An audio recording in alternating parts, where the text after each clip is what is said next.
So this is a little different, you know what I'm saying? Not normally here on a Saturday morning for those that are used to seeing my goofy face. I know a lot of y'all like, just picking your wedgies, wiping the crust out your eyes. So as y'all know, I just moved into this, lovely apartment, you know what I'm saying, for the future families, the future misses and everything like that. Please do not pay attention to the ugly curtains. We have yet to rebuke the spirit of whatever that is on the wall this morning. I just yesterday I put these new boards on my bed. Since I got here, I did not, because I got a pretty good deal on a bed frame, and with all that comes but what it did not come with was beams. So we had these sections on the bed where if you like pick the corner, pretty much it turned into the sunken place. So like, for those that know, I got bad back, so I'm sitting there sleeping, and my spine turned into like a question mark, you know what I'm saying? There was a little bit of curvature that was going on. So anyway, this is going on for about a month. I finally got the boards thanks to the the future missus. She ordered some boards to go across like the bed frame. Child, let me tell you something. I laid on that mug last night. I was out cold. Like, I didn't want to get out of bed. The bed was like quicksand. I knew like this was gonna be some ish. I ended up texting my guest last night. I'm like, hey, can we do tomorrow morning? A chance. I don't know why. I just feel like it's not going to be a productive night. I just don't know why. I just don't think it's going to be productive tonight. So I woke up this morning, scratched my face a little bit, got the dandruff out my scalp, took my do-rag off approximately like 40 minutes ago, did what call it tech support, technical difficulties. I don't know how you can be a content creator and not know how to use a technology, but that's okay. She's over there smiling in the background. All good, as long as she's not flipping me off. And she just flipped me off, everybody. So we're just I'm kidding. So this is gonna be great, man. I'm actually really excited. This is a conversation I've wanted to have just for a while. And I think that this will give me an opportunity by activating a space to, hear her story, getting, what I'm saying, like it's one thing to see these people and exist with these people in any capacity, whether it's in the room, on a Zoom, I don't know. But it's one thing to allow somebody and create a space where they could tell their own story. So before we get into all that stuff, I'm gonna drop the intro real quick. Through my ancestors in the ocean. Now we became the new wave, and we're about to drown this system. Every time I go in, every time I go in, every time I go in, boy, I'm jelly. Every time I go in, every time I go in, every time I go in, boy, I'm jelly. I'm a kid, I'm a kid, I'm a kid, boy, I'm jelly. I'm a kid, I'm a kid, I'm a kid, boy, I'm jelly. Welcome everybody to the Kid Casper podcast. I'm your gracious, beautiful, blessed, beloved, and black host, the kid that they call Casper. The KID in Kid Casper stands for that king of development. I'm that menace with the melanin. Reject me as I am, as long as he is still relevant. If this is your first time tuning in this morning while you drinking your coffee, wiping the crusties out your eyes, contemplating if you're going to leave the house with ankle socks because you don't love yourself. I'm that quirky black kid that they call Casper. I'm a Christian raptivist. You know what I'm saying? As I said, ankle socks, because I don't know what it is, but I just feel like ankle socks are kind of demonic when you wear long pantaloons. Anyway, for those that don't know, I am the kid that they call Casper. I'm a Christian raptivist. Yes, rapper / activist. I love Jesus, but I'm super, super far from a pacifist. You know what I'm saying? Graphic designer, clothing apparel owner of ghostthreads.com. And I can't really think of anything else. Taco enthusiast. And I have random rants, which is why I have a podcast. Anyway, my guest this morning, stop judging me. Who is judging you? Are you wearing ankle socks? Who's wearing ankle socks in the chat? Let me know if you are wearing ankle socks. In the chat, even on screen too. I'll wait till she get on screen. But my guest this morning, everybody, this is a fellow content creator, a fellow you know what I'm saying, a sister in Christ, you know what I'm saying, a fellow disciple of Christ. This is a businesswoman. This is one of the best human beings I get to, have the pleasure to get to know, you know what I'm saying. What'd she say? Ankle socks are life. I feel like people that wear ankle socks are the same people that wear their jeans to bed, and we're just gonna leave that alone. My guest this morning is no other than the lovely, magnificent, radiant, Julia, aka Simply Julia Lauren. How you doing today, sis? How's it going this morning? I'm doing well. How are you doing today, Casper? I'm doing all right. You had the luxury of dealing with me early this morning. I usually don't have this much energy. You got me pre-coffee, which is interesting. I'm usually a lot more sluggish and in a grumpy mood. But considering that I knew we were gonna have to talk for X amount of time, I was like, let's not let her see the ugly side of you while you wiping the crust out your eyes. So yeah. So first off, I would like to say thank you for accepting my invitation for coming on here. I know I've been kind of bugging you, I would say, since we first met about doing this, but I'm happy that we were finally able to carve out some time to get this all. Thank you for having me. It's an honor. So I'm curious, for those that do not know who you are, at least from my audience, if you can give us like an elevator's pitch to who Julia is. The floor, or I'll say the box, is yours if we're in an elevator. The space is yours. Who Julia is. I'm a content creator, started off as a natural hair YouTuber. I'm an avid poet in love with haiku. I got a book coming out this summer of just a collection of my haiku. I kind of dabble in a lot of different arts in a lot of different styles. So you can catch me reciting poetry, playing guitar, ukulele, piano, making my own clothes. You name it, I've probably done it. I do it all. Also, you know what I'm saying, we're going to ask her this question later on, but she also like owns kind of like a cosmetic thing going on, you know what I'm saying? That way y'all not out here looking like light-skinned avocados because you can't exfoliate. She does a little bit of everything, you know what I'm saying? So that's what's up. And we'll get into all of those different hats that you get to bless with that crown on your head, you know what I'm saying? But my next question is, and you've had a little bit of time. You said you've watched a couple of episodes. I don't know if you've watched all the way through. You could be one of those people that like clicks it. It just says, I watched it, just so it shows up in your history. But I don't know if you've actually seen an episode. I'm just saying there's a lot of people that say they support, but it's fake support. But that's besides the point.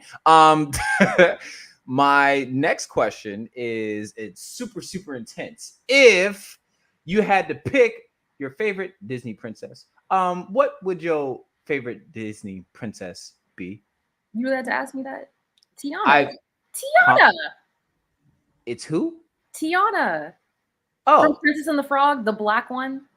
Yeah, but she was a frog most of the movie. You know what I'm saying? Like, so I didn't know if I didn't want to assume.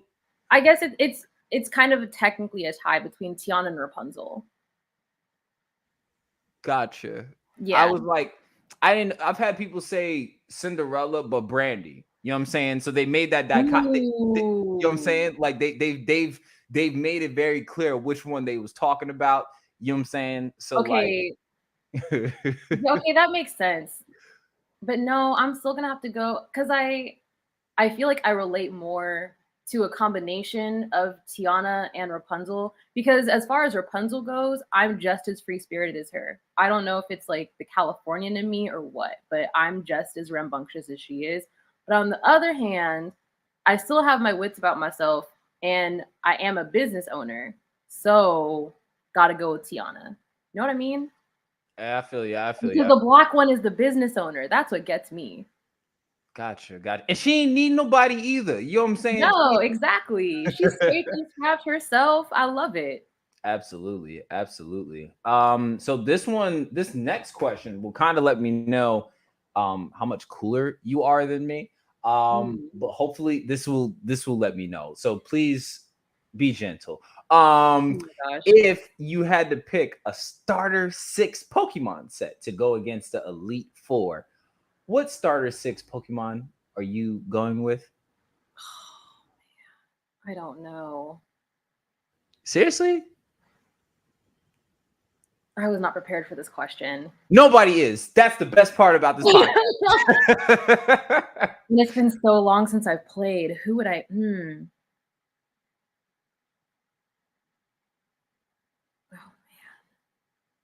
Because I feel like I've grown. I used to start off as like a water girl, but I've recently gotten to more of like a mixture of fire and ghost types. Oh shoot. Who's your first?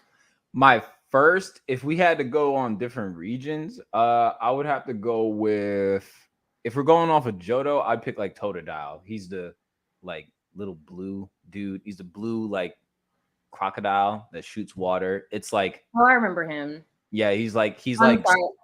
Yeah, I'm like I fell off because I'm old, so I fell off after like Indigo League. Gotcha. Yeah, see, I always pick Totodile because he's like Squirtle's crackhead cousin. Okay. Just kind of I don't know why, it just kind of makes me smile. I don't know what. Yeah, because I was like I used to really be into Bulbasaur, even though it's not a water type. And then once Eevee was introduced, I was like, I need to have a Vaporeon. I must have one. Man, I don't know who my starter 6 would be. Well, you got 3 so far. You got Squirtle, you got Bulbasaur, you said Eevee. You got 3 more to go. Just pick out 3 more for me. If you had to pick like 3 more Pokemon. This is usually like the stumper of every podcast. Everybody's like, dang it, I really did not think this through. I'm thinking about a Muck. Just so I can inflict poison. Even though technically I think a Bulbasaur can. No, it can't. Will we consider Muck toxic? Yeah, Muck is a poison type. So they're toxic. That's another word that I think is a little too overused nowadays. But I think it's overused in the wrong way. Yeah, they'd be what I mean? They'd be like, "Oh, I'm toxic." It'd be like, you could really just say you're a piece of shit. Anyway, that's okay too.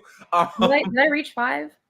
You got 4. You got 2 more for me. Round it out. Give me a Vulpix. Oh, you got 5. You got one more for me. I love that Ninetales when it evolves into Ninetales. Yes, Naruto. I'll go with an Ekans. Eggins. Okay. Did you catch that reference? Did you catch the Naruto reference? Yes, no. I didn't.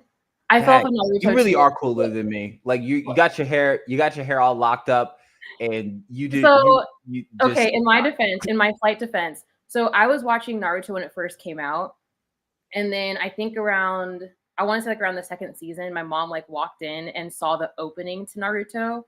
And she like cut it off so fast. She's like, I don't want you and your sister watching this. This looks evil. And so it just continued to grow and flourish, and we were left behind. So later on, when I was in college, I tried to watch Naruto. I'm like, who is that? Who are you? What's going on? Where are we? And so I'm like, it's too long now to go and try to watch it all over again. That's hilarious. That kind of lets me know how long you've been saved, I would say, because it's just because if your parents was like, that's demonic, we're not doing that. That lets me know. My whole purpose for, this podcast, I would say, like, my whole purpose for this podcast was, to interview different creatives, artists, to give them the opportunity to tell their stories, shine a light and to promote like different people. But, with 2020, after Ahmaud Arbery, Breonna Taylor, and George Floyd, I felt like I had this conviction in my spirit, compelled in my spirit to like not only talk about pressing issues, Be a voice to those are the voiceless. I've also have, felt compelled to just create a space where different content creators get to be humanized. And I feel like that's really missed nowadays. Is like we get to see people, especially during this pandemic, where you get to see somebody with a mask on, you know what I'm saying? Like what the content creator is showing you who they want you to see as far as their personality, their personhood. But this allows you to be able to humanize yourself a little bit. So also, you know what I'm saying? You as the Black woman in the society, you are the double minority in the society. I just want to, as everybody's wiping the crust out of their eyes, double amplify you, you know what I'm saying? So if you could just give us, if you feel so kind, go back as far as you can remember. Tell us the earlier days of a young Julia Lauren. The floor is yours. A young Julia Lauren. Do you mean like as far as like coming up in content creation, or do you want me to go all the way back to 1995? You can mess around and go. I'm talking about like your storyhood. You could talk about like your early childhood. I mean, I doubt you had a MacBook when you rolled out of the uterus. I mean, like I was just asking more so. I was just more so asking if you wanted to just tell us about like your story. Go back as far to your childhood and just let us know like the early stages of your development, I guess. Yeah, I mean, if anything, I would say that I rolled out the womb with words in my mouth. My parents read to me in utero, and so words have always been a huge part of my life, and so I knew that I was going to use them at some point. And it wasn't until recently my mom looked through my baby book, and she, saves a ton of stuff from my baby book, and she found that I was writing poetry at the age of like 3 or 4. So I've been writing poetry as early as me being able to write my own name. But I didn't quite take anything seriously. I guess, according to my mom, when I was growing up, I wanted to do everything. I wanted to be a vet. I wanted to be a dancer, a concert pianist. Like my parents instilled so much in me that I didn't think anything was impossible. But at the same time, I felt like I could just do all of it. And so I was like, well, you can't do all of it. I'm like, bet, watch me do all of it. I would start really seriously writing like poetry and short stories when I was in junior high and high school. And I remember the first competition I entered, and I entered like some small like rinky-dink poem. I didn't think it was going to go anywhere. And I won. No. You know me off rip. I'm not gonna let you say that about yourself. Well, no. I'm just saying. Okay.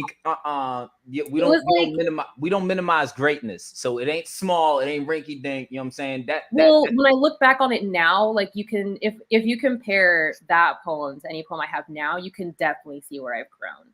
I was like 13 years old. You know what I mean? Thank you, Erin. I was like 13 years old when I wrote that poem. And it was my first time like truly trying to write a poem that wasn't an English assignment. You know what I mean? So I'm like, you know what? Let's just like put it in a competition. Let's see what happens. And I won a spot in an anthology. And I remember at first I was so excited until I later understood the terms and conditions and realized that now that I gave them my poem and it's been published, I no longer had rights to that poem. And I remember feeling so defeated. And I'm like, I can't share my work with anybody.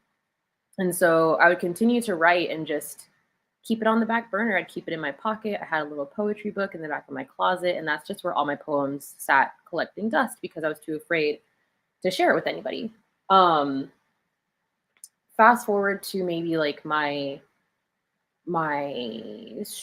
sophomore, freshman year of high school, and a poetry club was wanted on the campus of my high school. And I remember talking to an English teacher about it, and she's like, I love your poetry, like the poetry section we did. I think you'd be an amazing president for it.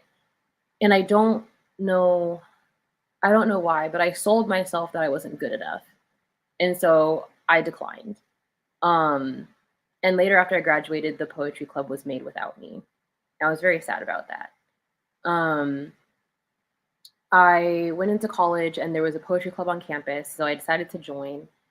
And again, I had this opportunity for leadership. They were like, we really want Julie to be the secretary of this thing. And I was like, I I don't know if I could be a leader of anything. I don't know.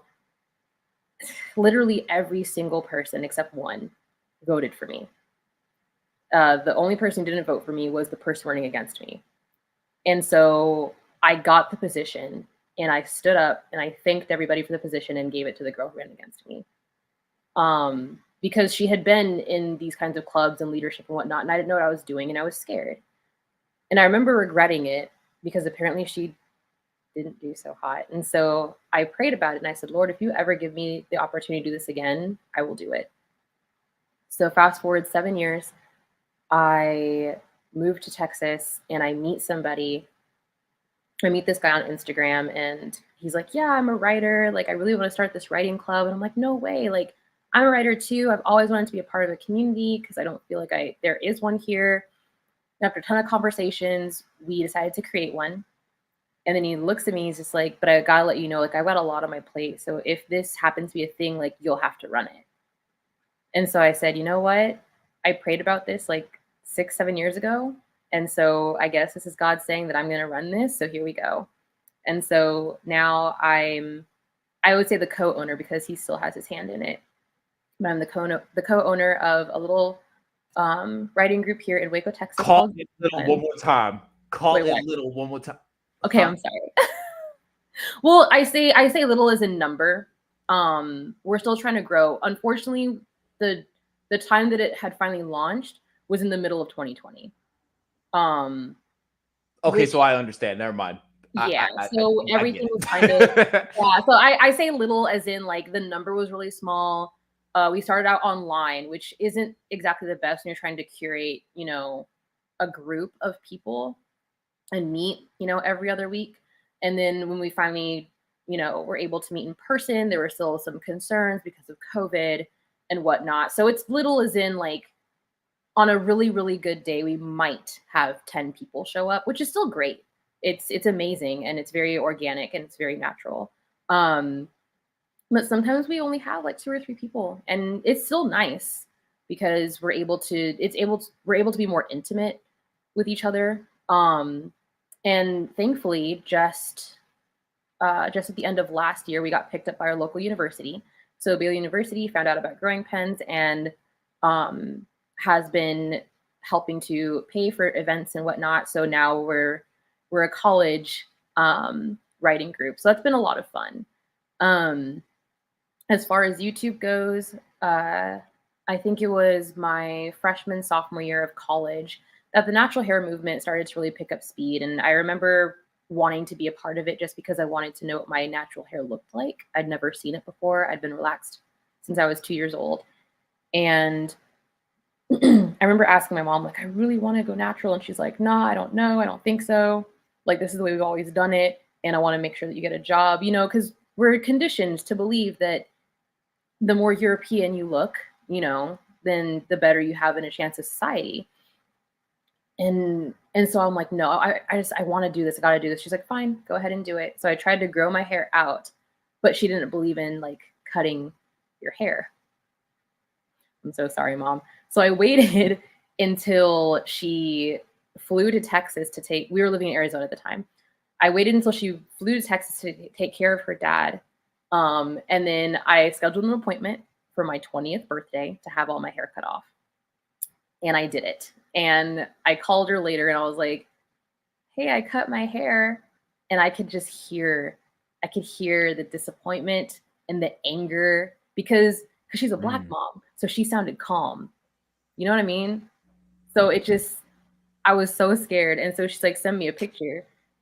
I don't have it anymore, but I sent her a picture of my little afro and you can see tears in my eyes because I was so scared as to what she would say.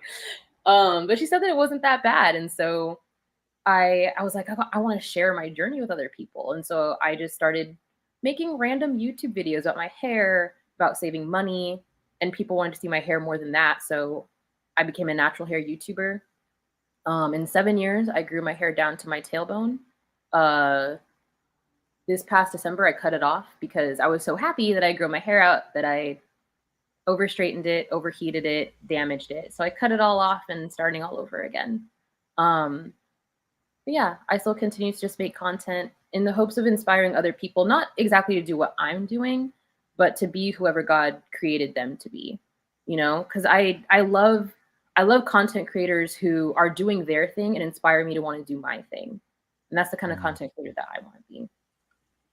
That was a So lot of rambling, so.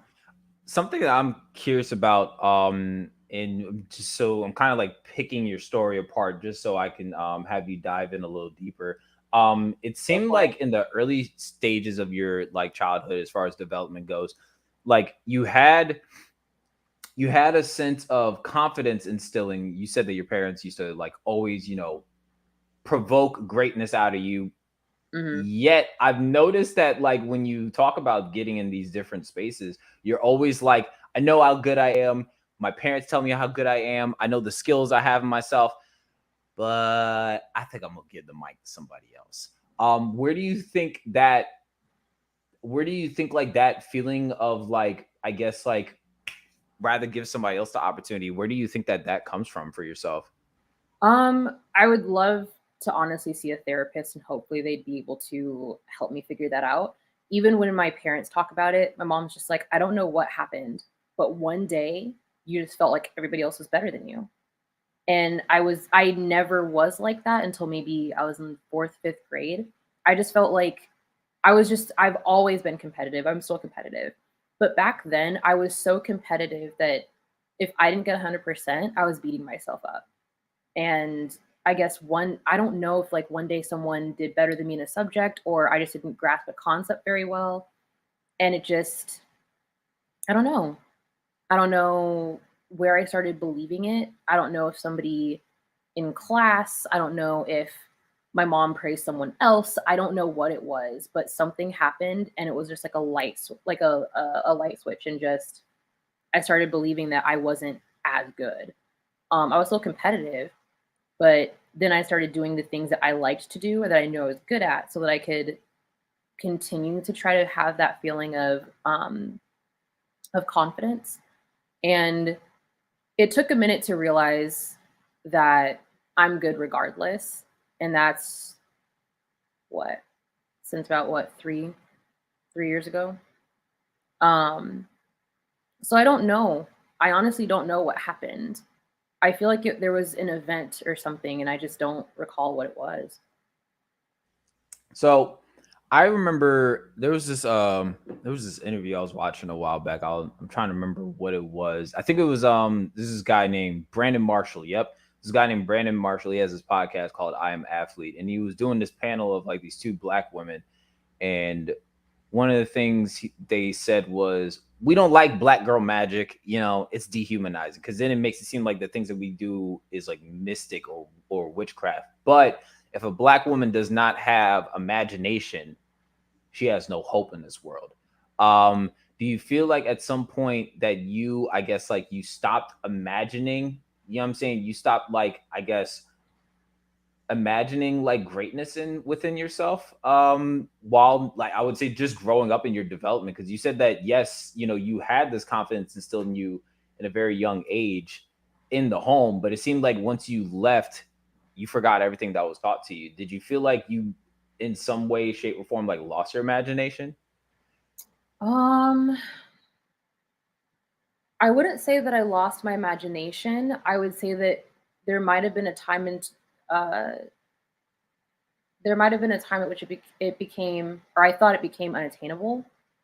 Um, my What do you mean by that? my thoughts of what I could be, instead of being goals, became Pinterest boards, if that makes sense. Something that you see online that you know exists, but you also know that there's a really good chance you'll never see it in your lifetime. Coupled with, and I just realized this, coupled with the fact that after my little sister started coming up after me, she was seen as gifted. All her classes were gifted classes. I think the earliest letter she got was maybe like in third or fourth grade. And she was asked by the government to study abroad. And she got that letter every year for like 4 or 5 years. We want you to go study in Switzerland. We want you to join this group of gifted kids and go study in Australia, you know, and it was strange because I'll openly admit that it was jealousy. I didn't understand at that point that it was jealousy. But I'll openly admit that I was jealous because I was the competitive one and I was the smart one and I was always at the top of my class. And now my younger sister's coming up after me, and she's not just the smartest in her class. She needs new classes because she's not being pushed enough in the regular classes. And so I just kind of gave up internally. Once I reached high school is when it really started to show and reflect. My sophomore year of high school, especially, because there's the boys and there's the drama, and so my dreams of what I wanted to do, which at the time was to be a child psychologist, and everybody's like, you're gonna have to be a doctor, you're gonna have to do this and do this and do this, and I just got burnt out, and I was so tired.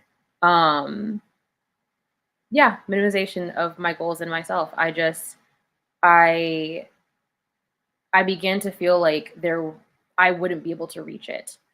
Kind of like when you see those content creators who just flash their money on screen, they show all their fancy cars and their fancy houses and whatnot. And that's what my dream became to me. And so at that point, I was just like, as long as I finish school, I don't want to do anymore. And so I graduated high school with a 2.7 GPA. Took my SATs because I was supposed to. Everybody told me to. And I remember applying to colleges. My parents were serious with me. They're just like, you're probably not going to get into any of the colleges you want to go to. And so I applied to my dream college and I didn't get in. Applied to Grand Canyon University. By the grace of God, they accepted me. And I looked at my parents, I'm like, please, I really want to go. I really want to go. It didn't come with any scholarships. I didn't earn any scholarships. And my mom talked to my dad. My dad's just like, if you get 1 C, you're done because I can't pay for that. And so I said, okay, I can do this. I can do this because I just wanted to. And so within the first semester of college, I made the dean's list. I'm like, I'm going to do this. I ended up getting 1 C, and it was one of those like 78% that they wouldn't round. And my dad was done. And I begged him, I'm like, please, please, please, I'll pay for the class. I will pay for the class. And so my dad said, you'll pay for it? And I said, yes, sir, I will pay for the class. And so I emptied out my entire savings account at the time and paid for the class. It took 6 years and 3 colleges for me to get my degree. And my parents shelled out way more money than they should have because I didn't deserve it. It would have been nice if we had known about mental health at the time, because I feel like we as a family just didn't quite understand that maybe what really would have helped would have been a therapist. And that's nobody's fault. We just literally did not know. And I didn't realize it until recently when I started studying more and more about psychology. That's what I went to school for, was psychology. And so I think that was a long roundabout answer, but yeah. No, you're good. You're good. And don't mind me. I'm over here killing my breakfast. I'm like, yes, please keep talking. I'm trying to kill these fries. But I hope I answered your question, if anything. Yes, you did. And I told you, like, you know what I'm saying? Just get comfortable on here. And the thing that I think the thing that I'm curious about is, when did you realize that, I guess, like, that realization for yourself, just like how you said, I feel like I wish that we knew and talked about mental health earlier. Was there like a specific moment outside of college, or did you detect this, I would say, like this like reaction that you realized that you needed a little bit of guidance to navigate through your emotions? Like, what was that for you? Was it a moment? Was it a conversation? Was it, I don't know, your hair got frizzy when it was humid outside? Like, I don't know. Like, it could be a number of different things. But what was that for you? I think it was a lot of little moments, and they started adding up and making sense. So first, it was just studying psychology, which I just wanted to study psychology because I thought the brain was amazing. And I was just learning so much. But it wasn't until I started learning about trauma. And I remember my mom being diagnosed with PTSD. I won't give her testimony, but I will say my mom's been through a lot. And unfortunately, we did not have the same resources back then that we do now. And so my mom didn't get the help that she needed to. And so if she doesn't get the help, then how is she supposed to pass the help down? And it was really unfortunate. And so the more I started learning about trauma, the more I was actually learning about my mother and then my sisters and myself. And things started to click. And so after graduating college, I became a therapeutic preschool teacher for traumatized infants. One of the hardest, most heart-wrenching, and yet uplifting jobs I've ever had in my life. And it was learning how trauma can affect the child in utero, learning that the first 2 weeks of an infant's life are the most important for the rest of their lives, made me realize how much we had gone through in our personal lives as Black people, as women, as Black women, because yes, those are different things. And I wanted to learn. I just wanted to learn so much more. And so instead of just learning general psychology, I started really focusing on trauma, secondary trauma, and understanding what that meant. And working with those kids, I felt like sometimes I felt like I was looking at my mom in a child. Because again, I can't give her testimony, but I can say that she's been through a lot in her childhood within the first 5 years of her life. And so there were some things that she had told me, and I see in this child who's been through something similar, and I'm like, whoa, so that's why XYZ. So that's why I do what I do. And then I started to learn, okay, what traumatic experiences have I had that I didn't realize was trauma, that we joke about and that we try to play off, and, we try to laugh to keep from crying. And then so I'm like, okay. And then I started to learn about just general toxicity. And I like that. This is why I say that I feel like the word toxic has been overused if it's used in the wrong sense. But I came across a quote that said something like, part of healing from your trauma is understanding the toxic behaviors that you picked up in order to survive, and relearning those behaviors so that you can continue to interact with the rest of the world. And I thought, whoa, so what toxic behaviors have I picked up because of not just trauma that I've gone through my life, but even the secondary trauma being born to a traumatized woman, because that is important and it's a part of it.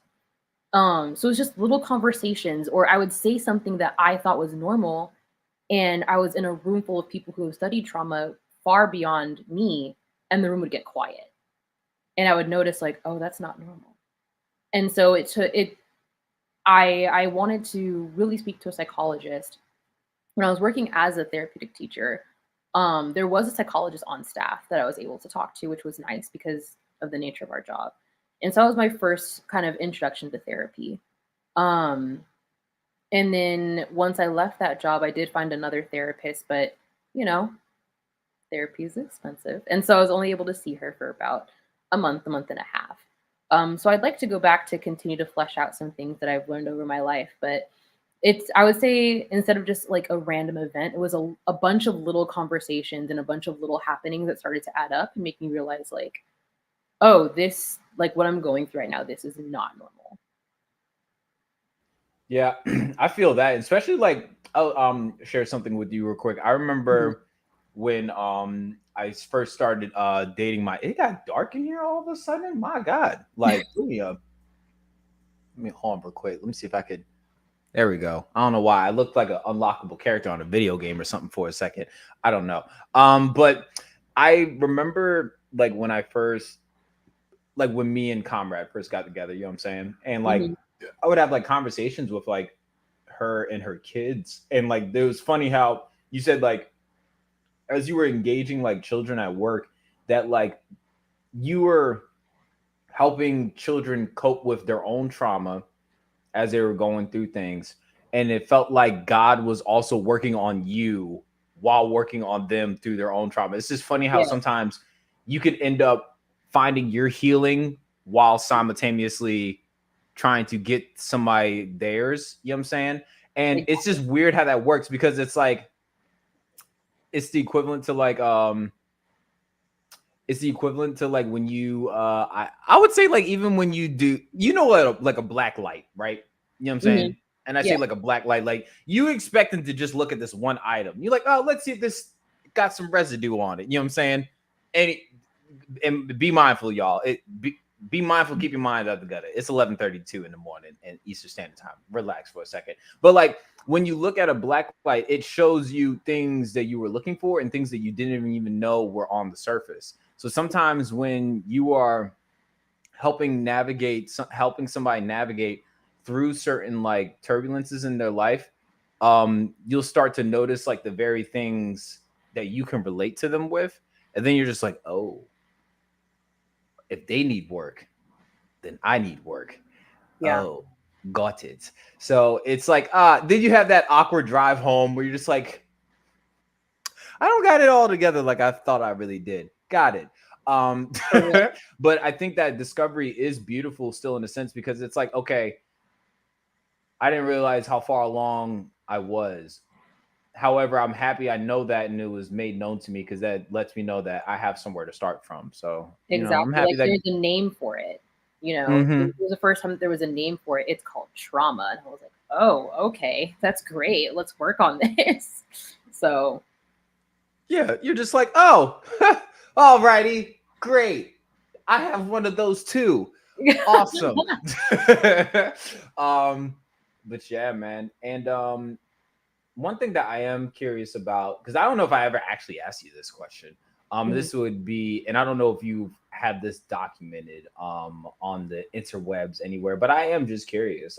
So I met you through TikTok, you know what I'm saying? Yes. Through the TikTok, you know what I'm saying? Where, even with the anti-blackness on that app, the algorithm suppressing us left and right, we were able to connect with one another, you know what I'm saying? So I give God the credit for that. I'm not going to give it to TikTok.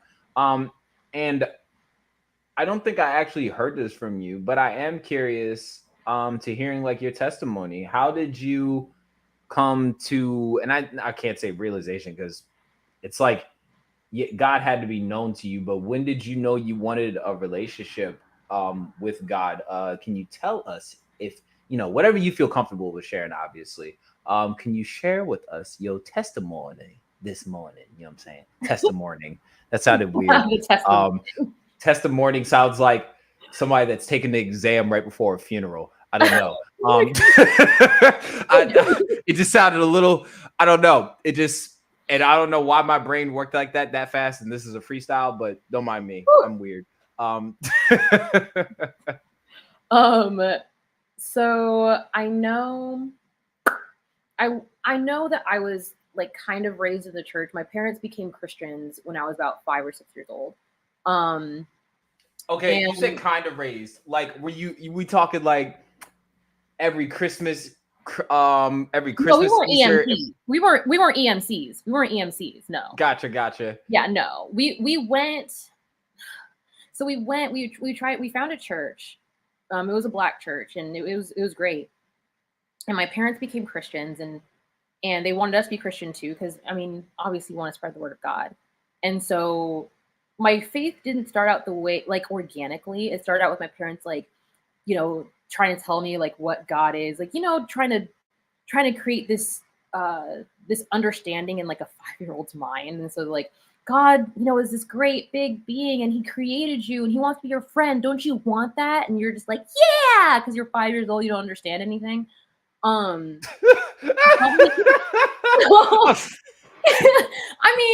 that's how a lot of times it goes. Tell me I'm wrong. I'm sorry. That did not work on me growing up. I was going to hell on a scholarship growing up, dog. Like, I remember them Sunday schools. They were like, they could be like, Jesus is your best friend. I'm like, I don't know that nigga. What you mean? Like, why y'all try to make it like, how y'all gonna tell me somebody's my friend I ain't never met before? First off, it just they would just tell us like, oh, he's invisible, and then they like sit us in front of like Bible Man. And I'm just like, oh yeah, Bible Man, I'd wake up on Sunday morning, I'm like, Bible Man and Pokemon, and I thought I was in. No. But I was in because like the adults told me to be. I didn't understand what was going on. I only knew John 3:16, and that was it. I didn't get the rest, you know? And so it wasn't until I was about 13 years old and I went to some sort of like this concert. It was called Acquire the Fire. And it was like a 2-day concert. And that was when I actually felt the Spirit of God for the first time. My word, was it heavy. And so I say that that's the time that I actually became a Christian, was because that's when I understood the gravity of the situation and of his presence and of his being. After I moved out of my parents' house, I was 25 at the time. And I went through a very traumatic experience. And I was really upset. I'll openly admit that I was very upset with God. And I was screaming. And it was about 10:30 at night. And at least I had the presence of mind to be like, I'm in an apartment complex and it's 10:30 at night. I need to stop screaming, but I can't stop screaming. So I went out of my apartment complex and I started walking up and down the street. I'm sure I looked like a crazy person, screaming and yelling at God. And I came up to this place on the side of the road and I'm like, Lord, I was actually screaming at the top of my lungs, but I won't do that now. But I was like, Lord, you said this and you said this and I did this and you asked me to do this and I thought I did this and I thought I was right. If you're there, if you can even hear me, show me the color white. No, you know what? Show me the color yellow. Show me both. I don't care. Just show me. And I know the Bible says you're not supposed to do this, but that was me testing God, because the old folks in the church would say, like, they would ask God for a sign and he'd give them a sign. And so I was little, thinking that, well, God lives in me. So if I ask God for it to rain, he'll make it rain. And there would be no rain. So I just assumed that my relationship with God was not, the premium subscription that came with, signs. They taught you very early that your relationship with God was strictly transactional. It was a performance-based love. Thankfully, we did leave that church. That wasn't my parents. That was the church. We did leave that church. But yeah, I just assumed that, if God will give me a sign if I ask for it, or he'll make this happen because I asked for it. But everything in his timing, right? So I'm like, if he exists, like that night, I'm like, if he exists and if he can hear me, he'll show it. He'll show me. So I asked for white, yellow, or both. I don't care. And I sat on the side of the road in silence, and a man started riding his bike past me. And the man was dressed in all black, and he was riding a green bike. And I was like, all right, fine. God doesn't exist. I'm done. I can't do this anymore. And so I got up to go home, and I passed by a bush with yellow flowers on it. And I remember immediately thinking, that's a sick joke. That was rude. And then I heard a truck pass by me on the road, and the truck was white. And I was like, huh. And then a car followed the truck, and the car was white. And I was like, whoa. And I followed the car going down the road. I was just looking at it, and it stopped at a stop sign. And crossing the intersection was a man yellowing a yellow and white striped t-shirt. I turned around and I picked one of the flowers off the bush and I ran home and fell on my face and spent the rest of the night in prayer. And so I may not know what God has planned. I may not know everything about him. I may not know every single Bible verse that there is, because I don't memorize 66 books. But I say that if I know two things, it's that God exists and that he hears me. And I pressed that flower in one of my favorite books. And a lot of times, if I really just want to sit with God, I go back to that spot. And I know that God showed up in that spot because that bush now always has red flowers on it. They've never been yellow, ever. So. That's beautiful. So the one thing that I was still a little like, the one thing that kind of had me go, I made sure not to mute myself because it sounded like it was a very serious part of the story, was like, you were waiting, you saw the yellow, then you saw I think it was the white car, right? Yeah, I saw a white truck and then I saw a white car. And you said that they were following you, right? Oh no. That's why I was like, this sounds really traumatic, but I'm gonna let her kind of reconcile this for me. No. Yeah, no. So I was sitting on the sidewalk next to the road, And so a truck had passed by on the road, and then a car passed by on the road. And so with my eyes, like I was just like in awe. I was watching the car like pass by me, and then it stopped at the stop sign. And then I saw the man at the intersection. So they did not follow me. Okay, good. Because I was sitting there like, bruh, oh no.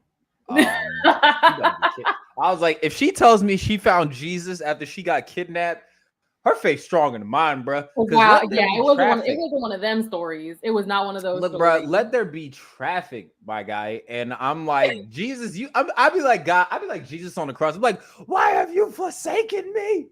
Why have you forsaken? If you would have told me like, oh, bruh, I got kidnapped and found Jesus, I would have been like, okay. I would have been like, I'm like, you're cooler than me. All right. Yeah, no kidnapping. Goodness. Nah, that's still cool nonetheless. Like, but yeah, that's kind of leads into my next question. So how old are you around this time? I was 25. You were 25 on the side of the road when you almost got kidnapped by a white car. Is that? Yeah. Now when I tell people this testimony, I remember the first time I told this testimony in front of my mom, and she was just like, she had that mom smile on where I knew like it wasn't that she had stopped listening, but I could tell she had something to say and she was waiting for me to stop talking. And sure enough, the first thing out of her mouth was like, okay, so that was beautiful. Please don't go outside in the middle of the night again by yourself. And I'm like, okay. Gotcha. Yeah, because I'm telling you, the way that if you told that story to her the same way you just told us, like, yeah, I'm like, I'm over here getting a second cup of coffee. I'm like, this nigga got kidnapped. Like, and she just very nonchalantly just, you know, I got followed home. Like, no, that's not. I got her. Okay, I need to like reword this story for. I mean, it sounds amazing. It sounds cool. And it's funny how you are able to the people gotta let you finish though. You were able to reconcile that for the rest of us. However, I was sitting there like, I was like, okay. Okay, yeah, I'll have to like reconfigure. Nah. Word it just like that, and I'm gonna make a clip of this and send it to you and be like, now just send this to people and just watch the reaction. I think it'd be great. But yes. Thing I am curious about though. So this is, if I remember you saying correctly, you're 27, right? Yes. Yeah. I turned 27 in February. Yeah. Yes, you spilled out the uterus 27 years ago. Gotcha. Yeah. So, so 2 years ago, this is 2020. Matter of fact, 2020 or 2019. This is happening. It was in the summer of 2020. Oh, this is perfect. How I'm about to ask this next question then. So, I would just say rekindled, reestablished, rededicated your life relationship with God in probably the most confusing and turbulent times for us as people, and as a Black woman. You know what I'm saying? This is in summertime of 2020. You said, so this is when the pandemic first started, like lockdown, all that shit was going on. Like, and you living in Texas at the time? Yeah, so I was living here in Waco, Texas, and that's why it was such a huge thing to me, is because like nobody was out on the street, which is why I felt comfortable. I would take walks a lot because everybody. You felt comfortable as a Black woman letting a white vehicle drive behind you. No. Okay, wait. While you were talking to your sky daddy. Okay. I felt comfortable. I felt comfortable walking alone. Not even at night. I just felt comfortable walking alone because I knew that nobody was out, and I would do that often. It was like the beginning of summer in 2020, so we were still in lockdown, and there weren't really a lot of people outside, and so I'm like, oh, as a woman, like I don't have to be afraid to go outside, and so I walked, and that's why for me it was a huge thing to see the man on the bike, to see those two vehicles. So I'm like, no one is out here, and to see the man crossing the intersection, like nobody's out here. I was alone until I prayed that prayer. Gotcha. The thing I'm curious about is, okay, you're reestablishing and rededicating your life to Christ at this point in time. This also is around the same time we have an army of Breonna Taylor, that George Floyd, we're on lockdown, we're not able to go to church. How hard was that for you, not only as just a human being, because we're in a pandemic, as a black person, you know what I'm saying, being as us as a people, because it's like one of the more difficult times for us, I would say year for us. And then being a black woman at that, how was that time for you whilst reestablishing your faith? How did you make it through it, first off? And do you think that it was like timely in a sense? Like, okay, I'm gonna need a little bit of Jesus because it's about to get real out here. Can you talk to us a little bit about like how reestablishing your faith helped you get through that season that we were all kind of, we were all existing in different places, but can you talk about like how your faith got you through that time? It was so before that night, I had already felt really lonely. Had a racist roommate. He wasn't really my boyfriend. Not the one I know, right? No. Oh boy, let me tell you something. Oh my God. Current roommate is my best friend. She's like a little sister to me. She's amazing. No. Shorty. I'm not gonna say their name on the internet because, like, yeah, but like I was about to get real violent real quick. I was like, not the one I've met. No. Current roommate is great. Current roommate is, I adore her. Even though she doesn't know who NSYNC is, but that's besides the point. No, it was the roommate previous. We didn't get along. I was talking to a guy who also ended up being racist, and then we were in lockdown, so I was by myself. I just felt very, very alone in all the worst ways. And before that night, I was actually trying to get by on nothing but cheese and Steven Universe. So after that night, it just solidified in me, like, I don't know. And I'm allowed to not know. And it doesn't matter if I do know, because God has shown up and he exists and he can hear me. Like I said, God exists and he can hear me. If I don't know anything else about my faith, I know those two things. And that's why I picked that flower. I took a picture of the flower and then I also pressed it. So I have it pressed in a book, so that I can continually remind myself. And so when things started getting bad, I know it sounds kind of morbid, but I would just look around. I'm like, the earth is dying. Like, this doesn't matter. It really does not matter. Like, the God that I serve is so much bigger than your little stupid problem. And it was almost like a being reborn in almost like a being reborn, like a hippie kind of way, you know? I mean, I wasn't like going outside and hugging trees and freeing animals from the zoo, but it just dawned on me, like, Jesus is coming back. There are much bigger fish to fry than what these little minuscule problems, you know? And that's really what got me through, is like, who cares? God already won. He already won, and he can hear me. And isn't that amazing? And so sometimes I do have to remind myself, because I'm human, and so I'll have doubts or I get scared. And that's why I kept that flower. I couldn't just have the memory. I needed a physical piece of it. And I praise God that I was able to pick it, because like I said, those flowers are always red. Always. And so I'll go to the book and I'll touch the flower, or I'll go for a while if I'm really in a funk, and I'll take the picture that I took of it and make it my phone background.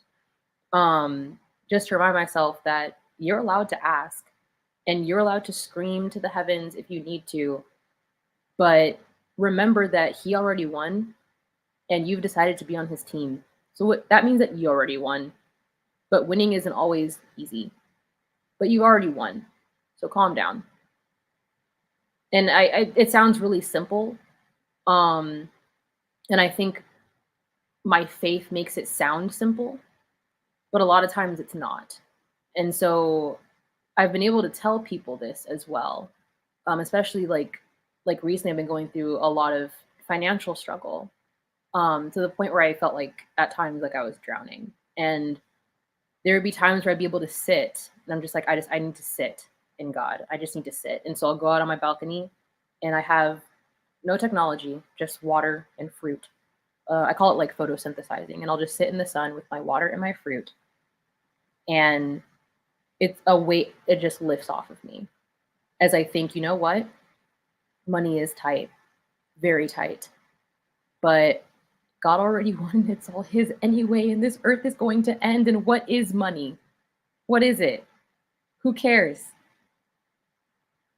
So it sounds easy.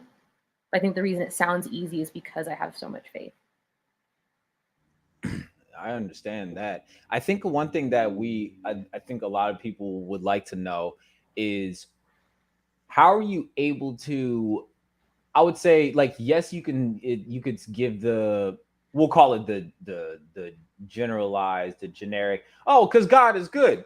It's like, yeah, but today sucks. So like, can we talk about that for a second? You know what I'm saying? Like, Yeah. how do you like, you know, establish, how do you keep a relationship with God established without being like out of touch with like things that are going on around the world? I know you and me have talked about this in length. Just like, yeah, you know, God is good, but like people are still trash. God is good, but this is still ridiculous. Like, something needs to be said about this.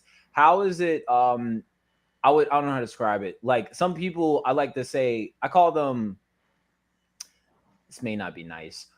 So like I call them like Bible camp Christians to a degree, where there'd be like, So they have like they that have their eyes fixed on heaven, that they're kind of in the clouds, that it feels like they're not even on earth with us, like they're just completely detached from everything.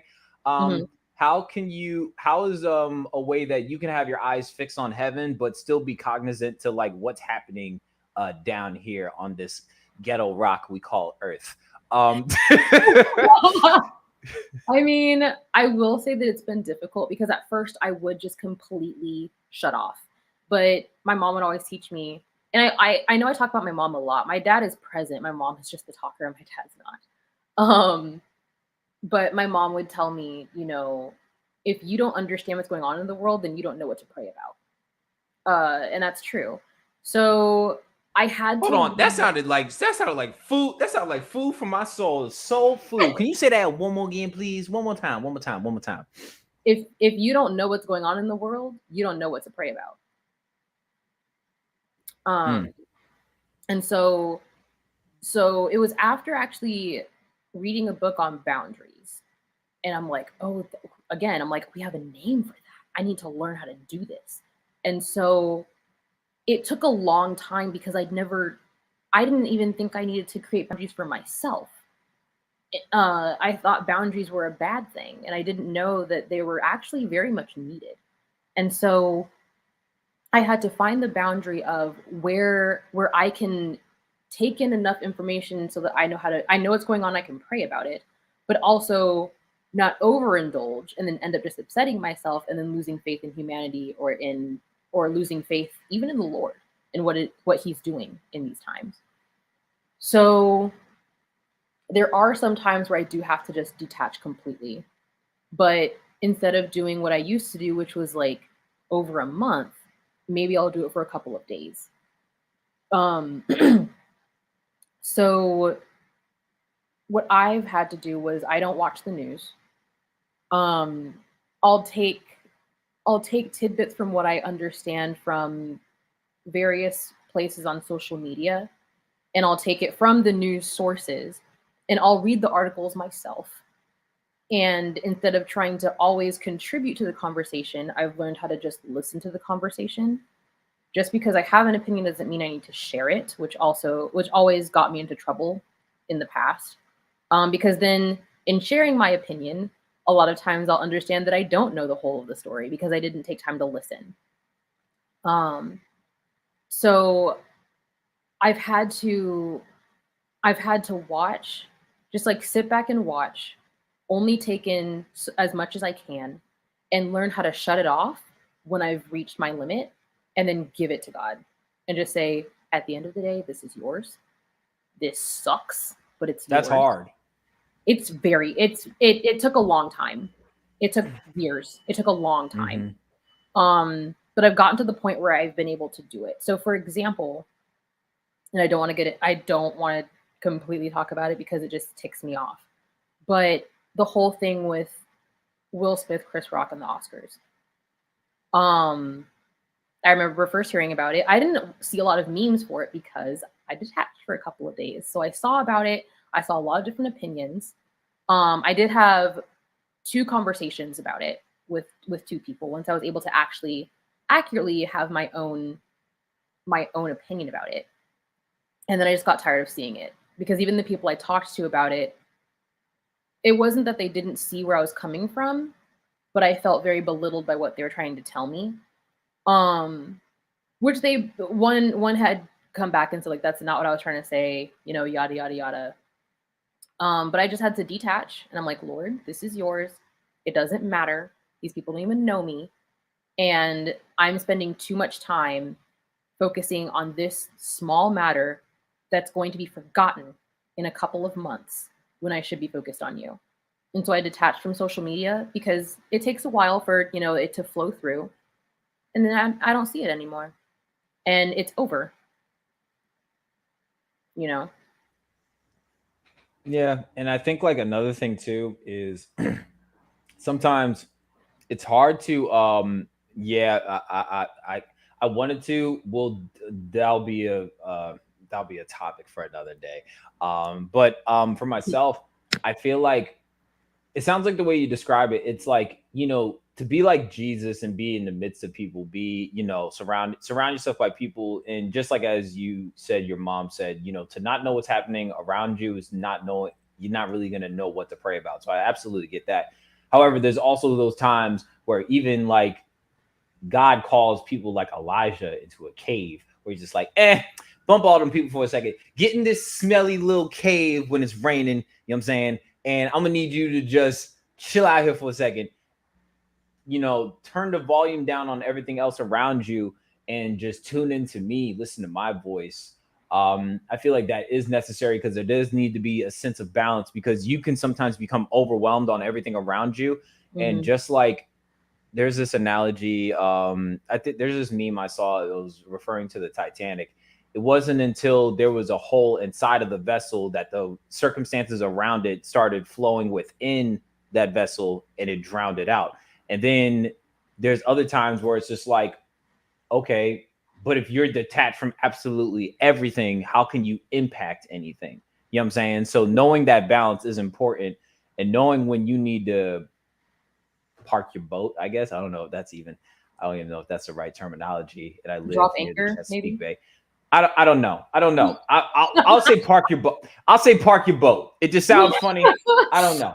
And if somebody got an issue with that, fight me. Anyway, but I think knowing the difference in when to pull people in and then pull yourself away, I think knowing that nuance is just exercising wisdom. But yeah, for sure. One of the things I'm asking, because as I compliment you all the time, you know what I'm saying? You have probably some of the best skin that I've ever seen on other people. I don't know what that is. I know that sounded really weird considering you're my little sister, but it's okay. Let me reconcile this for everybody watching the internet. Okay. So okay. Shut up, Black Girl Warrior. My goodness. She said, how do you park a boat? You just park it. I mean, I'm feeling her though. You drop anchor. Whatever. I think it's port. And I know you're supposed to. What is it? Port? Is it port? You port a boat? I don't know. Doggone it! Like you tie it down to the dock. You hook it up to iTunes. I don't know. Like I don't know. I don't have a boat. You know what I'm saying? The rich mobster that I'm related to. The rich mobster in my family hasn't died yet, so I can't get a boat right now. So until that happens, we're not gonna have this conversation about my addiction. You know what I'm saying? Thank you. Google is free. NT-Way. Google is free. Yeah, in the midst of being a Black person in this society and dodging bullets like it's laser tag. Yeah, I'll do my due diligence and find out how to park a boat. What's the right terminology? Thank you very much for letting me know that the resources in education is always out there. Thank you very much. Anyway, back to you, my jerk of a sister. My God. Oh, asshole. You're the last to But talk. anyway, but I forgot what I was saying. Oh yeah, so like your skin, right? You know what I'm saying? I've always told you. I'm like, God, this. I was like, you got some like. I was like, why your skin always so clear? What you out here Thank exfoliating with? you. Like dead corpses? What is happening? Are you eating children or something? Why your skin looks so It's the good? black My magic. gosh. No, I'm just kidding. Huh? Says the black girl magic, but just kidding. Whatever. I don't know. I don't know what it is. You could be drinking the tears of your ex-boyfriends. I don't know. But anyway, so for those that do not know, my little sister, aka Julia, she owns her own, I guess we'll call it a cosmetic line. Yes, skincare routine. I say skincare. I don't want to say cosmetic because I don't do like makeup. You know what I mean? Hey man, if your skin looks so good that make it look like you got makeup, it's cosmetics in my opinion. Because some people, I don't know, man. Because the way my skin break out sometimes, I feel like I need surgery. Good God. Oh my goodness. It just be like that. Anyway, so I wanted to give you the opportunity to give the I'm rambling now. Can't English today. It's early on Saturday. Good God. Wow. But anyway.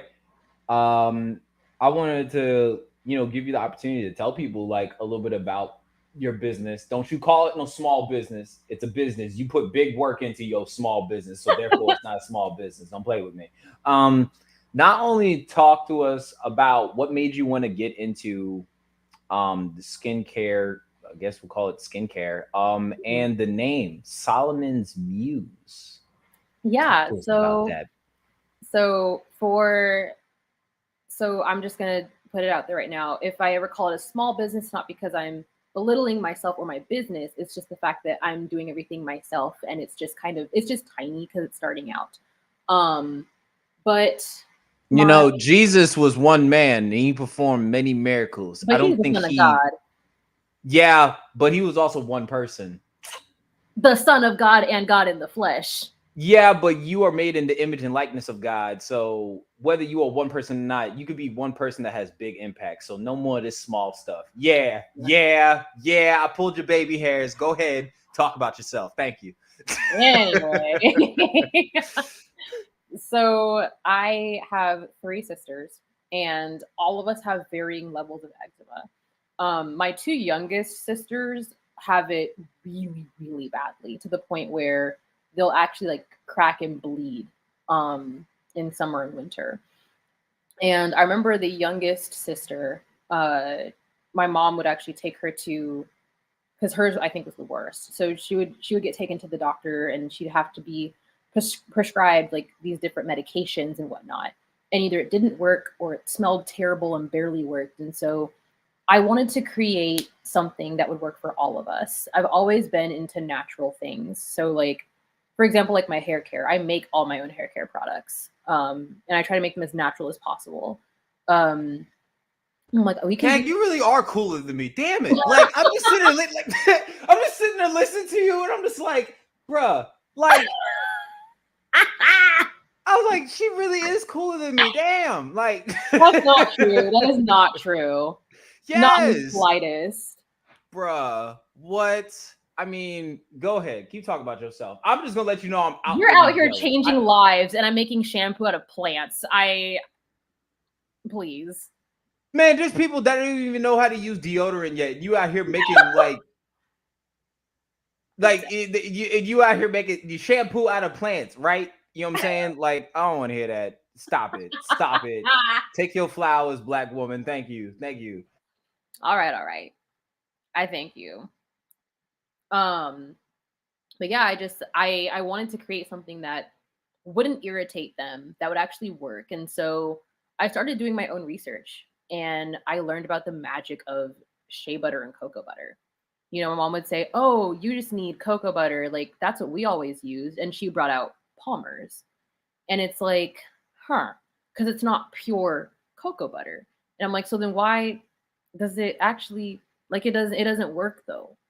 it doesn't work. And the reason that it doesn't work is because it's not pure, and it's been altered to have a longer shelf life, and it's been altered to stretch so that the company can make money. So I started doing my own research. I'm like, you know what?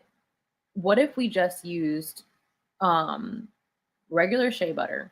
And so I started researching a whole bunch of butters, found out about mango seed butter. I had already been into essential oils because I like to grow my own herbs, and I use essential oils for my hair. So I'm like, what can I use for the skin? Still cooler than me. That's not true. So I started researching, and I found that both frankincense and myrrh are really great for the skin. And I'm like, and they both help with eczema, can actually help to a great degree. So I started researching what oils were used in the Bible, because I love that. Like, I love that back then. I'm like, how is a woman so beautiful? How did she smell so pleasant if they're not having the same things that we do now? And what can I do to bring that back, and to bring back what I would call true femininity? You know, being able to be natural and be confident in your natural self. I don't want to just be natural in my hair. I want to be natural in as much as I can. And so I researched, and I went through, I don't know if it was God telling me to. I'm just going to say that it was. But yes, shea and mango in the hair routine. So I went through the book Songs of Solomon. And I started finding all of these plants and herbs that were being used that made this woman so beautiful or smell so delectable, and that would actually work. So then I did a lot of research. It took me about 5 years of research, and I created a body butter. And I used it on myself, and I was like, wow, my skin is so moisturized. So I gave it to my sisters, and they began begging me, please make more. I don't know what you did, but this is all that works. Make more. I was like, okay, bet. So I was just making it for us. And then when I became a teacher, a lot of my kids, because the majority of our kids that we worked with were of color, and a lot of them would have eczema as bad as my sisters, or sometimes worse. I didn't ever think it could get worse, but we had one case where it was really bad. So I started using the butter on the kids, and I had to ask the parents for permission. And the parents were asking me, like, do you sell this? Nothing else works. Can you please sell this? I'm like, I don't think anybody really wants to purchase this. And the reason I thought that wasn't because I was trying to demean myself, but because I knew it was going to be expensive, because I wasn't using the cheapest products that I could, like everybody else was. And so I'm like, I'm not sure if they'll find it affordable. And so I scared myself into thinking that it wasn't really going to sell well. So the friend that I had, where we created that writing group together, he wears a ton of hats, and he created this space specifically for vendors of color, and asked me to be a part of it because he caught wind of it. And I was like, sure, I'll see. My table was not elaborate. My cloth was literally a bed sheet. And I put it out, and I had people test it, and they loved it. And so I started just like giving away like free samples with a QR code, like, let me know what it is that you guys want. And I did sell. I did do a few different pop-ups. Unfortunately, with the space that I'm in, people love things cheap. And I had a lot of other people who did skincare who would tell me, like, girl, you should use this essential oil. You should use this to scent your products. You should use this because it's so much cheaper. And I remember thinking, I didn't use plastic. I use tin because I want to be earth friendly. I don't use those essential oils because we all know that they're synthetic and they're not good for your skin. The reason you can't smell my products very well is because the essential oils aren't there for smell. They're there so that you can reap the benefits. And I like that it's unscented so that you can put whatever perfume or scent that you want on your body, you know? And so I had these things in mind, and where I'm selling my 4-ounce body butter, and I also don't whip it. I do a melt and pour method, which whipping might feel all nicer and it makes you feel great, but you're actually paying for air. I took all of that into account, you know? So when I'm selling you 4 ounces of body butter, you're getting 4 ounces of butter. Whereas somebody else who might whip theirs, you're getting like 2.5 to 3 ounces of butter, but they put it in a 4-ounce container. And I'm like, I'm low-key lying to my customers. And if I'm not going to put that on my body and have it in my home, I'm not going to put it on your body or put it in your home. Say and that. So, I mean, so I got a lot of flack, unfortunately. I got a lot of people who liked it, but I did get a lot of flack. And so I ended up putting it on the back burner. So now it's just like if you hear about it and you know about it and you'd like to purchase it, I'll hook you up. Just DM me on Instagram. I'll probably make the thing public now, but it is called Solomon's Muse. DM me, let me know, like we could work something out. But I just learned that this is not the area. I'm not in the area to be able to sell it because I care too much about my product. And I care too much about the livelihood of others, as well as being as earth friendly as I possibly can. And unfortunately, that just doesn't sell here. So it might just be a people thing, but it also might be a regional thing too. If you were in Baltimore, for instance, like I don't know, like I said, there's plenty of people out here that look like light-skinned avocados. They need to learn how to exfoliate. I don't know. My thing is, like, if I was back home in LA, I would have been fine. I would have been fine, because people from California love this kind of stuff. But I'm a California girl living in a whole different world over here, and they don't care. So yeah, I'm pretty sure like Texas is where like they invent white people. So I mean, like you might just be a little SOL for the time. I mean, I guess, because I don't know. Interesting. So we're headed towards the end of this here program, but you got to entertain me for a couple of quick hitters. Basically, these are either or. There's really no wrong answers necessarily. I'll let you know which ones are the wrong answers. But yeah, so I'm like judging you, but like not really judging you. More like assessing and drawing up my own opinion, depending on correspondence, which gives me an emotional response. But I'm not judging you. You know what I'm saying? You know what I'm saying? Are you ready to engage me in some quick hitters? As ready as I'll ever be. Alrighty. So my first intense question for a quick hitter is Pringles or Doritos? Pringles. Right, because as you just said, you don't like your skincare having air in it. You don't like your chips having air up in it. I know that's true. Right. It's true. I want my full thing of chips. Give me all my chips. Yes. I know that's right. Shoot. That is funny, boy. She said Pringles. I said, I felt that in my spirit. Go ahead. I gotta have a Pringles. Sour cream and cheddar. That is, you remember the pizza ones back in the 90s? It was like the pizza flavor. Those was fire. They didn't bring them back. So good. You were the cool kid if you had those in your lunchbox. I remember these.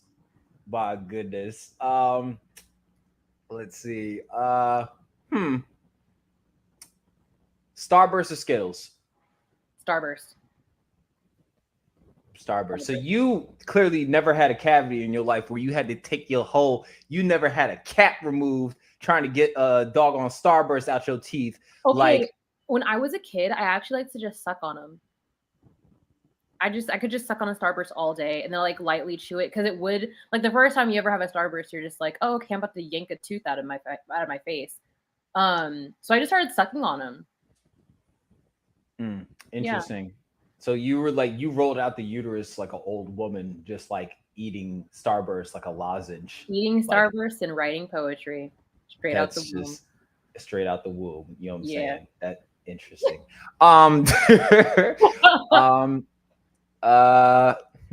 Let's stay on food for a second. Okay. Milk first or cereal first? Milk first. Come at me. I don't care. Fight me. Milk first.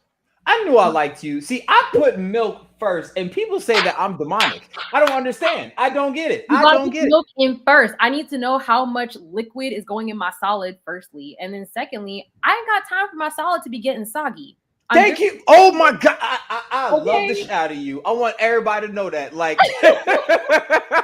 I'm very particular even about my brand of cereal, because some of it gets soggy too fast. Yes. So like I don't do Rice Yes. Krispie treats. I don't do Frosted Flakes, Fruity Pebbles. I don't do Cocoa Puffs. I don't do those. But like Captain Crunch, okay, I don't mind if I'm a serial killer. I don't mind. Okay, I'm a serial killer who has crunchy cereal. Yes, and, and no air in my chips. You know what I'm saying? and no Like, air in my chips. that is so funny. I've had people say, "You're a GD menace." I'm like, really? Because I want milk in my cereal. For real. The milk always comes first. That is hilarious. Hey, yo. A good dad joke or a good knock knock joke? I'm gonna have to go with a good dad joke because I have yet to come across a good knock knock joke.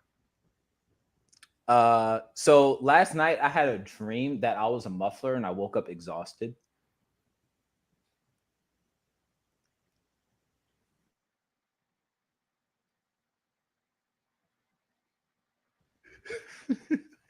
I said if I had to choose. If I had to. His dad jokes are all that my little sister tells. So I've heard plenty. Oh man. I'm telling you funny story. Before me and Comrade got together, like when she was just friends, we was just friends, you know what I'm saying? And I liked her face from afar. I would just tell dad jokes and she just listened to tell me how bad they was. But now like I don't know, I guess I'm winning. Was that your mating call? Just dad jokes? Was that your mating call? Just dad I don't like that terminology because I just imagine like somebody like see I'm weird, right? When people be what's your mating call, I'm like, and that's where I'm like, okay, you just allowed me to the space to be weird. Like, I don't know, I bite my bottom lip, I roll my eyes, and I fart 3 times. That's my mating call. Now you just opened a can of worms and just allowed everybody to know, like, I don't actually do that, but I don't know.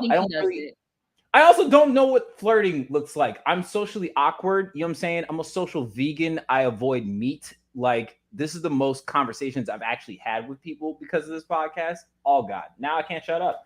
But let me see. This might start a couple of fights. You're born in the 90s, so we'll see how this goes. Missy Elliott or Janet Jackson?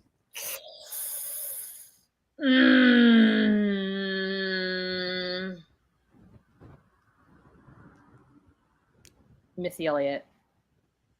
All right. Now, this won't be interesting. Keisha Cole or Jasmine Sullivan? I don't know either. Not familiar with either. Really? Really? Huh. I have to put you on Spotify, Apple Music. I got you after we get out of here. Spotify. I got you. You're like, please teach me. Yes, I'll teach you my. I'll just say either one of those artists is you just get you some chicken wings, throw on some of their music and just cry. Just cry about every heartbreak you ever had in your life. Yeah, okay, I know. Every yeah, you know what I'm saying? Sad boy hours. But yeah, she apparently, don't worry, we're gonna get her right. We're gonna get her right with the Lord. It's okay. Yeah, it's like I'll listen to anything as long as it's not country. I'll listen to anything. But yeah, there was a turning point in our lives where it was literally just gospel and jazz growing up. So Negro spirituals and Panera Bread music. Got it. All right. Latin jazz. But yeah. Latin jazz. Yeah, my dad collects jazz. I'm still going with Panera Bread music. I love jazz music. You go to Panera Bread, you just like, bro, I was having an anxiety attack. I came in here and like, you know what? I don't even mind I'm paying $14 for cheddar and broccoli soup. The jazz music is, you know what I'm saying? But that's besides the point. Oh,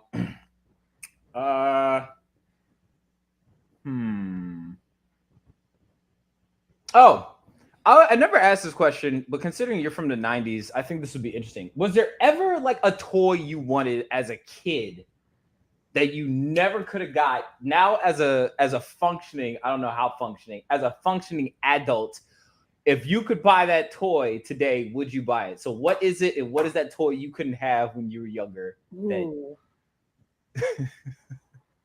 A toy that I wanted when I was younger. This one's actually gonna be hard because my parents grew up real rough, and so they tried to give me and my sisters, I won't say everything that we wanted, but a lot of what we wanted. I wish I could I wish I could use a lifeline. I'll ask my little sister if she remembers. Did you really just use a millionaire reference? I did. A lifeline. Wow. I wonder, can I use a lifeline? Yeah, go ahead. I know she's in the living room, so like that works out. That works out. Sweet. Can I just scream? I don't care. Like I said, my only policy is just don't get naked on this podcast. That's it. Nana, come here. Hilarious. You definitely resembled like Nani from like Lilo and Stitch for a second. I don't know if she would have had locks, but yeah. Is there a toy that we ever wanted growing up that we didn't get to purchase? Do you remember anything? Because I was like, we got the patty. We got. I wish we didn't get the patty. I know we didn't get. I wish we never got Furbies either. Oh yeah. Yo, Furbies were freaking creepy, dude. They were. I saw mine blink when it was off once. I did. It was the middle of the night, and I woke up and I was like, huh? And I looked at it, and it just like blinked, and I was like, oh heck no! It was in the trash. That and Tickle Me Elmo's, bruh. Oh, we never had Tickle Me Elmo, but I've heard too many stories. Yo, like something about Furbies when the batteries start getting low, that thing sounds like it's gurgling. Like all you hear is okay. Ooh, there was one. We wanted the new Brat set. Because we wanted that more so than the both of us. You sure? Yeah. Because I was like, we had Tamagotchis.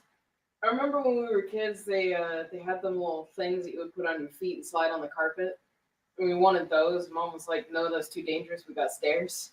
Oh, yeah. Wait, I really wanted Heelys. I wanted Heelys so bad. So bad. I had them. I had them. Skating around the school, and I'm sitting here trying to ride my little wheelie backpack instead, trying to act like I'm cool. Hey, yo. I wanted Heelys so bad. So bad. Oh, man. I did not get Heelys. Yo, that's I got regular tennis shoes. I mean, you got that is hilarious. Hey, yo. We did get those. I wouldn't get them, by the way. I would just go ahead and get like some roller skates. You would get them. It's okay. I get roller skates. I really want a roller skate. I just want my feet to have wheels. Got it. Because that's how you roll. You know what I'm saying? Yes. Anyway, I'm already losing. Just be quiet. If you had to pick, you're planning a concert. You get to have any acts, meaning like anybody perform. Opener, mid, and closer. Who's opening the concert? Who's the mid act, and who's closing? Opening is definitely Ryan the Sun. I adore him. He's amazing. Mid. No. Mid would probably have to be Icon for Hire. And then closing would be the Mystery Skulls, because I gotta end on like the best note I can. Gotcha. You're having dinner. 5 guests plus you, dead or alive. Who's at this dinner table with you? 5 guests plus me, dead or alive. Jesus Christ. I can only imagine. So Jesus at the table? I can only imagine. Could you imagine like all the times that Jesus got to sit down with the people and what that was like? You know, did he smack? How does he use his utensils? Does he drink a lot? Is he one of those people who doesn't drink until after he eats all of his food? I just want to know. I just want to know what he said to that tree. That'd be, yeah. He definitely cussed that tree out. Because my thing is like, there are so many things that I can't wait to see God for. But one of my favorite pastimes is to watch like true crime and unsolved mysteries. And I would love a dinner conversation of like, okay, but like what really happened though? You know what I mean? So he has to be for sure. I just want to know what he said to that tree. I'm like, you cussed that tree out. What did that tree do? You need to tell me the truth, Lord. My goodness. Yes. Mm-mm-mm. So yeah. So not to be like a Bible thumper or anything, but like Nah, you good. This is your dinner table. Shoot. Yes, Jesus Christ. Christopher Paul Curtis, my favorite author growing up when I was a little kid. The way he writes from the mind of a child is just astonishing to me. I absolutely adore his work.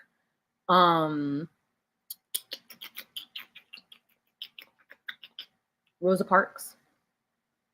I once had to do a speech about her and dress up as her. And it kills me that she didn't get to watch Barack Obama become president.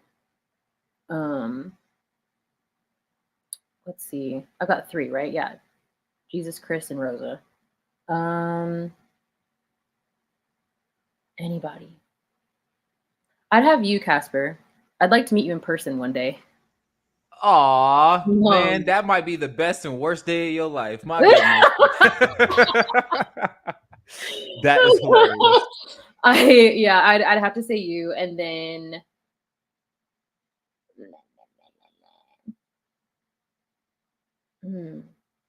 let's go with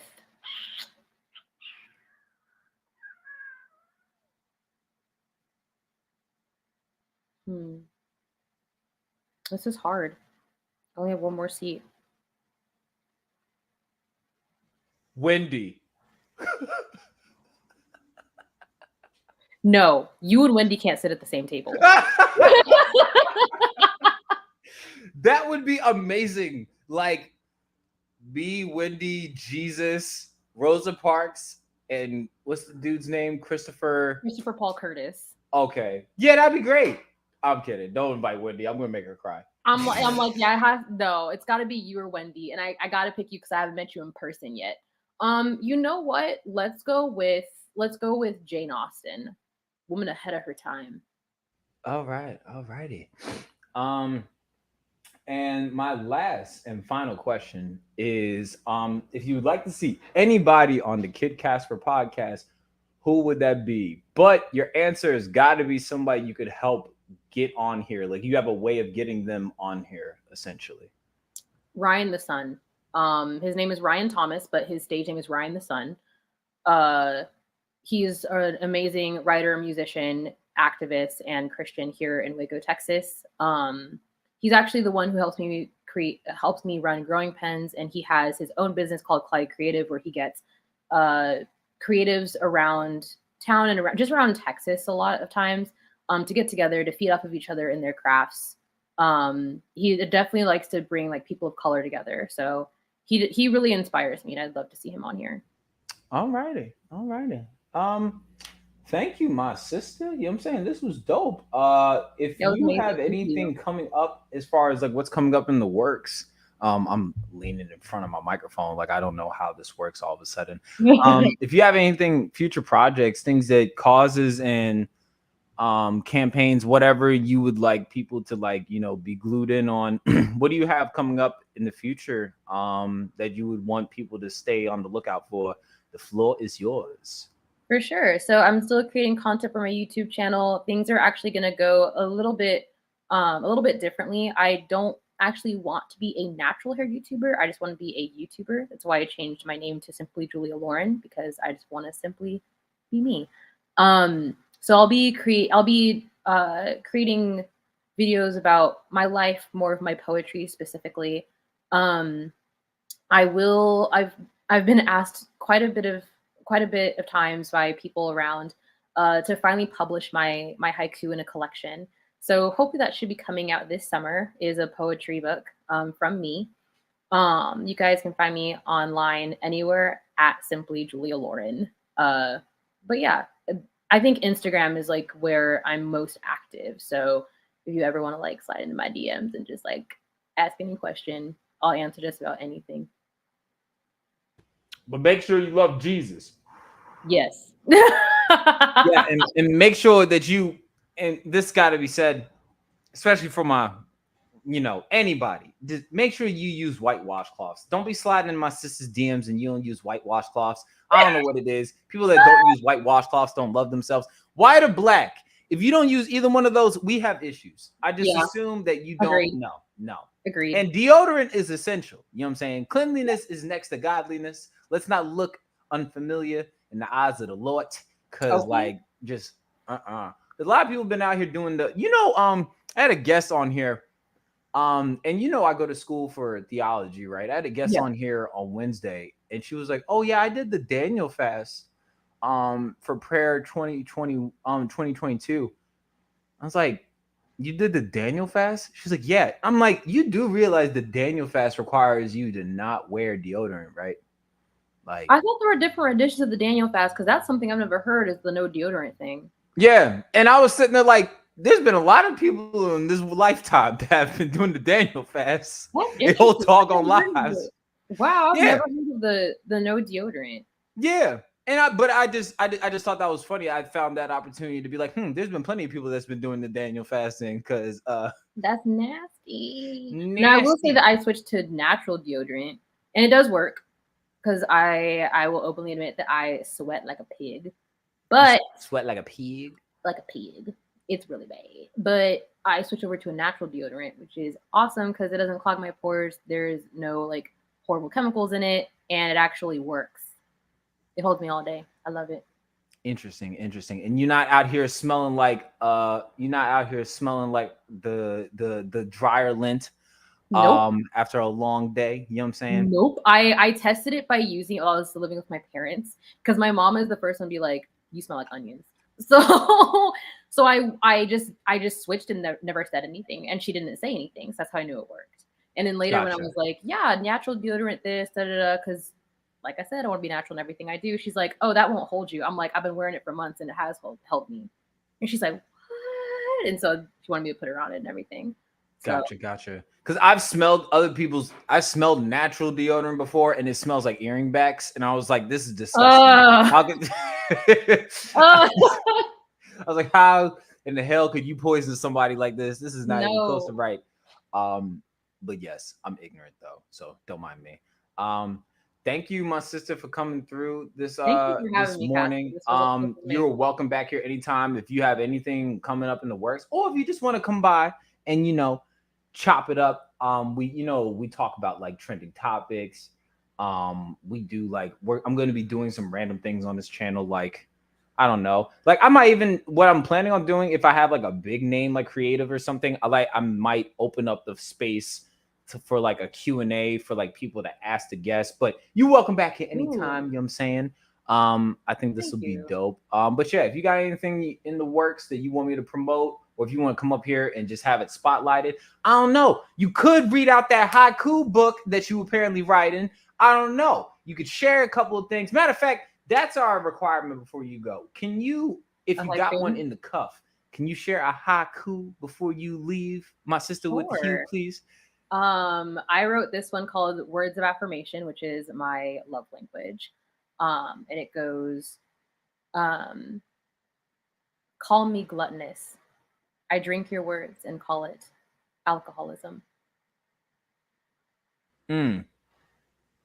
All righty. Well, thank you, my sister. Thank you everybody for tuning in this morning. This was dope. This was a nice, insightful, fruitful conversation. Always remember, you are beautiful, blessed, and beloved. Raisins still don't go on potato salad though. By the way, Sister Julia, have you ever put mayonnaise on peas? That's a thing? Yeah. That's a thing? Yeah. No, that's nasty. Nothing on peas but butter, salt, and pepper. Yeah. Thank you. How about avocados and condensed milk with crushed ice? You're making things up. No, I'm not. Always remember you're beautiful, blessed, and beloved. Raisins don't go on potato salad. And Jesus wasn't white. Hold on for a second, Jules. I'll break you off some knowledge to reconcile this for you. Raisins don't go on potato salad. Jesus wasn't white. Have a good night. Good Lord. You do the same, Casper.